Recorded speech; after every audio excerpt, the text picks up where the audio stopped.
పవన్ కళ్యాణ్ పరోక్షంగా వైసీపీకి ఇచ్చి పడేశారు. అంటే 11 సీట్లకి పరిమితమైన వాళ్ళు కూడా మన మీద సెటైర్లు వేస్తారా? కూరలో కరేపాకు తీసేసినట్టు, చారులో కొత్తిమీర తీసేసినట్టు నన్ను తీసాడు. ఈ మధ్యన పక్క రాష్ట్రంలో అక్కడ ఒక పార్టీ పెట్టి విజయం సాధించి ముఖ్యమంత్రి అవ్వగానే విజయ్ గారి డ్రెస్సింగ్ చూస్తే జగనన్న గారి లాగే కాకి ప్యాంటు కాకి షర్ట్. ఇంతవరకు ఎవరు కూడా ఏ ముఖ్యమంత్రి క్యాండిడేట్ అలా వేసింది లేదు. అటు చూడు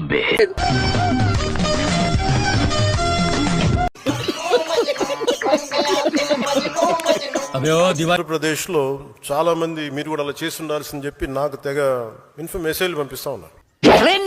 మొన్న విజయ్ ఎలక్షన్ కౌంటింగ్ రోజే పాపం లేపుదన్నారు పవన్ కళ్యాణ్. నిన్ను వంగబెట్టుకుంటారు కదా. ఎప్పుడైనా ఏదో ఒక ఇంట్లో ఏదైనా ఒక పండగ గాని ఏదైనా పెళ్లి గాని జరిగితే ఆ వీధిలో కుక్కలన్నీ హడావిడిగా అటు ఇటు ఇటు అటు తిరుగుతా ఉంటాయన్నమాట. చూసి నేర్చుకోరా, హీరో అంటే ఎలా ఉండాలి, సింగిల్ గా ఉండాలి, సింగిల్ పార్టీగా రావాలని. నాకు నవ్వు ఆగలేదు. ఏమిరా బాలరాజు, ఏమిరా ఉపయోగం దేశానికి నీ వల్ల? ఏదన్నా పని చేసుకోరా బేవకు. ఏదో హడావిడి ఉంటారు కదా. అంటే వీళ్ళ వ్యవహారం ఊళ్ళో పెళ్లికి కుక్కల హడావిడి అన్నట్టుగా.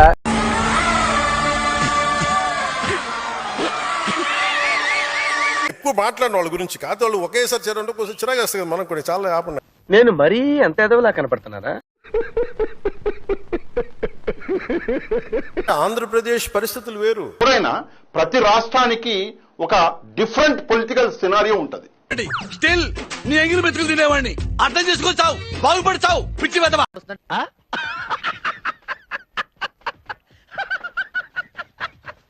బుద్ధి బుర్రా ఉపయోగించి ఆలోచించాలి. అది మన బ్లడ్ లోనే లేదు కదరా. జనసేన అనేది ఒక రోజులో పుట్టింది కాదు, ఒక 25 ఏళ్లుగా నాలో రగులిన ఒక ఆలోచనలకి ప్రతిరూపం. అటు చూడు.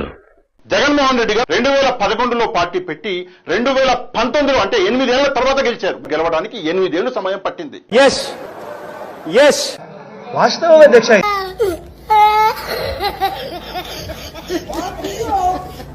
జగన్మోహన్ రెడ్డి గారితో పోలిస్తే విజయ్ గారు కేవలం 2 సంవత్సరాల 3 నెలల్లోనే గెలిచిండు కదా. మరి అట్లాంటప్పుడు జగన్మోహన్ రెడ్డి గారు మంచి నాయకుడు కాదా?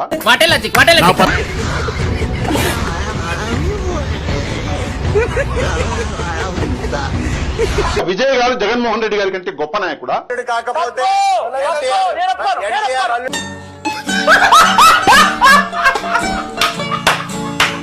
ఏ రాష్ట్రానికి వెళ్ళినా జనసేనకు ప్రత్యేకమైన గౌరవం ఉంది. పార్టీ మద్దతు కోరుతారు. అది మహారాష్ట్ర కావచ్చు, తమిళనాడు కావచ్చు. ఒక్కసారి ఫేస్ టర్నింగ్ ఇచ్చుకోండి. డిఎంకేకి సపోర్ట్ చేశారు అనేది ట్రోల్ వీడియో. స్టాలిన్ సార్ ఎప్పుడే అంటే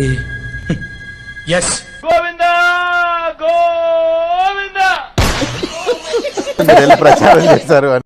ఓటమే విజయానికి మొదటి మెట్టు. Legends are made like that. ఏం కోచ్, ఇంకోసారి పంచ్ డైలాగ్ లేసి అంటే మొహం పంచర్ అయిపోద్ది.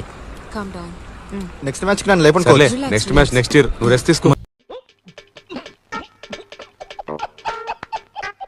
మహారాష్ట్ర ఎన్నికలు ప్రచారానికి వెళ్ళినప్పుడు ఎన్డీఏ అభ్యర్థులు మనం వెళ్ళిన చోట దాదాపు 95% స్ట్రైక్ రేట్ సాధించారు. జనసేన మద్దతు ఉపయోగపడిందని చెప్పినప్పుడు అది చాలా చాలా ఆనందాన్ని ఇచ్చింది. అటు చూడు. నా కొడుకు వచ్చినప్పటి నుంచి నాకు దరిద్రం చుట్టుకుని ఉన్నది.